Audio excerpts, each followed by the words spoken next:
Bonjour, nous sommes aujourd'hui au hasard d'un café au 29 boulevard d'Algérie.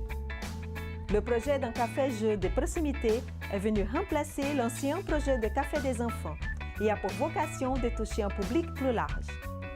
Le café a été repris par l'association à l'adresse du jeu et réouvert au public le 1er juillet 2017. Et le sujet de notre émission d'aujourd'hui est justement lié aux associations. J'imagine que vous avez déjà remarqué dans le quartier quelques structures en bois avec des formes rigolotes et de différentes couleurs. Savez-vous à quoi elles servent? Qui les a fabriquées? Et qui est derrière leur apparition?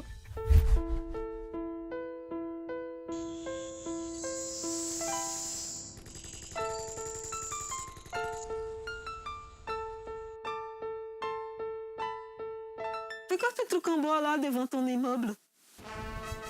C'est un monolithe, laissé là par des extraterrestres qui sont à l'origine de la création du quartier. Ces monolithes servaient comme antenne pour la communication entre les extraterrestres et nos ancêtres. Non! Tu te fous de ma gueule? Oui.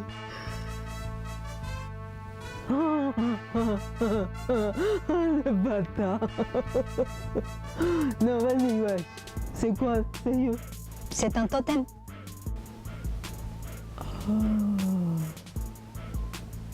Lieu de sacrifice humain, on peut encore voir du sang sur le côté. Prête-moi ton portable que j'ai oublié le mien à la maison. Pourquoi faire? Je vais me faire photographier devant... Comment s'appelle même ton truc? Totem. C'est pas tout le monde qui a un truc rituel dans son quartier. Hein. Attends, laisse-moi voir si je suis beau gosse.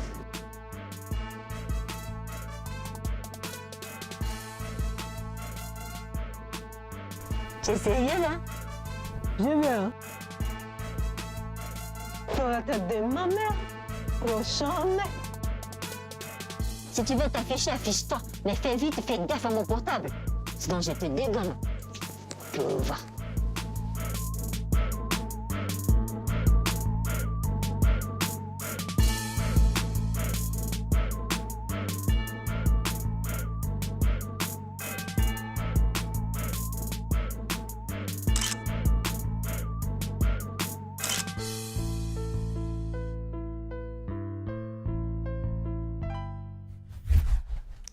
Le quartier Danube possède un très riche réseau associatif.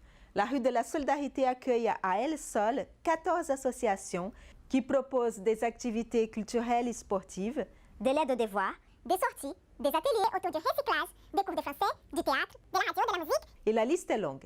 Des actions qui sont pour la plupart gratuites ou à des prix très abordables. Mais à quoi sert avoir toute cette richesse si les habitants n'en profitent pas?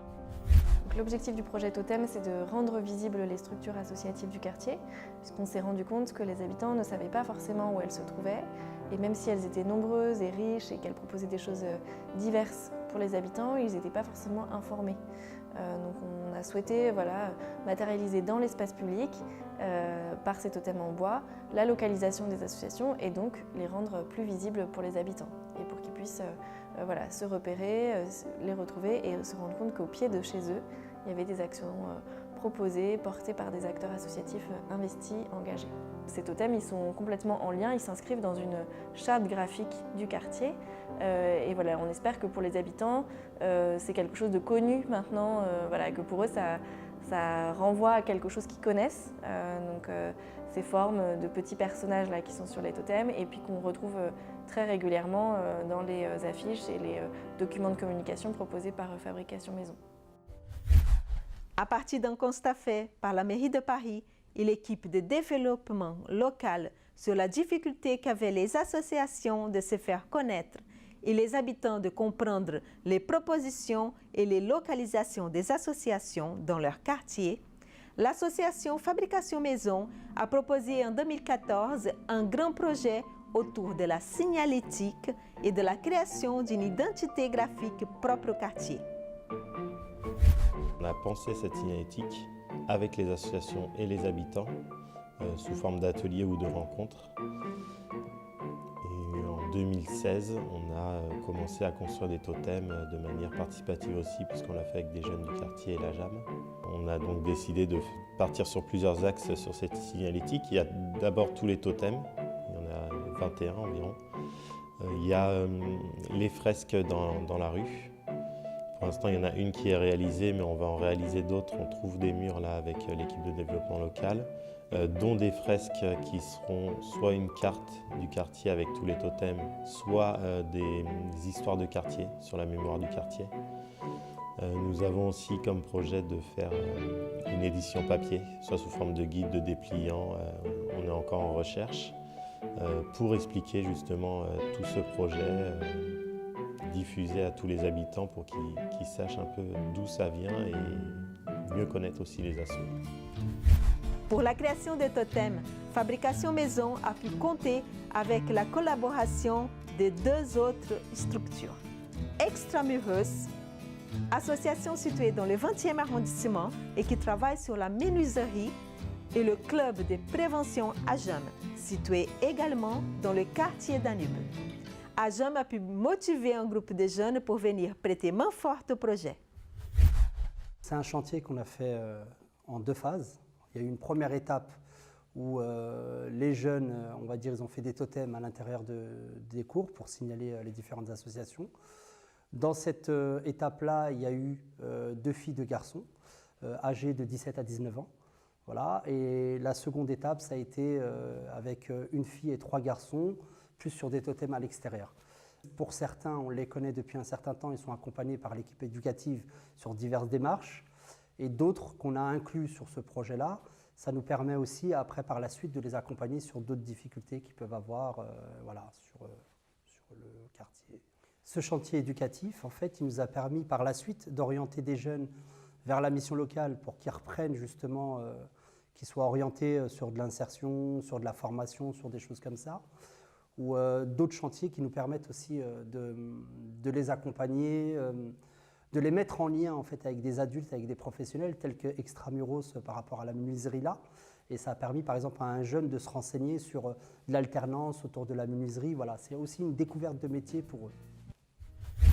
Les totems sont déjà installés dans le quartier et vous pouvez voir une première fresque installée au début de la rue de la Solidarité sur laquelle nous apercevons aussi des formes qui ressemblent au totem.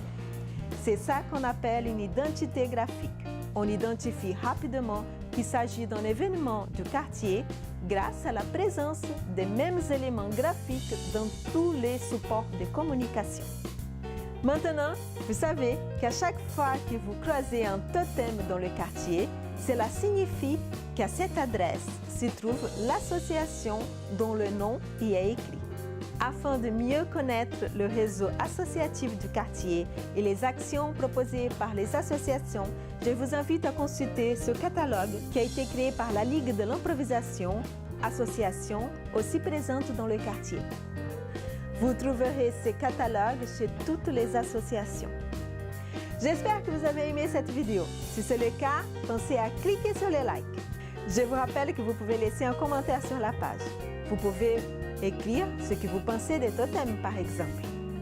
N'oubliez pas de vous abonner à la chaîne et ainsi, vous serez informé de chaque nouvelle émission dès sa diffusion. Je remercie Marie Lepin, coordinatrice du Hasard d'un café, et son équipe de nous avoir accueillis. Je vous invite à venir découvrir les jeux et les activités proposées ici. Les jours et horaires d'ouverture sont du mercredi au samedi de 16h à 19h. Vous y trouverez une excellente sélection de jeux originaux danubiens et danubiennes. Je vous embrasse et je vous dis à bientôt.